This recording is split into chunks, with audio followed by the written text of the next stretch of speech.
Good morning students, I am MRK. Today maths class வந்து 10th standard chapter 1 example sum பார்த்துக்கிட்டு இருக்கோம் relation functionல. Okay, example 1.8 என்ன கொடுத்துருக்கு அப்படின்னா capital X என்ற செட்டு கொடுத்துருக்கு, given capital X அப்படின்ற செட்டு கொடுத்துருக்கு, capital X is equal to -5 1 3 4 அப்படின்னு கொடுத்துருக்கு.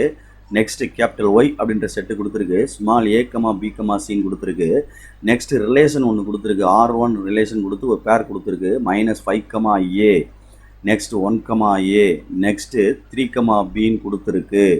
Okay students, okay very good. நம்ம ஆரோ டயக்ராம் போட்டு அது முதல்ல ஃபங்க்ஷனாக இல்லையான்னு சொல்லணும். ஃபஸ்ட்டு எக்ஸில் உள்ளது டொமைன், ஒயில் உள்ளது கோடொமைன்.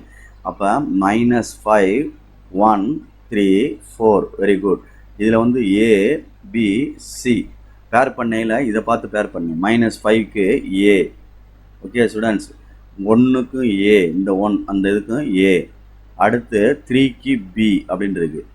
Okay students, right. இப்போ இது ஃபங்க்ஷனாக கேட்டால் இல்லை, இந்த 4க்கு என்ன இல்லை, இமேஜ் இல்லை. சரியா சொல்கிறது, 4க்கு என்ன இல்லை, இமேஜ் இல்லை. அதனால் இது it is not a function அப்படின்னு எழுதணும். அப்போ எழுதுறத வந்து என்ன எழுதுகிறோம், 4 does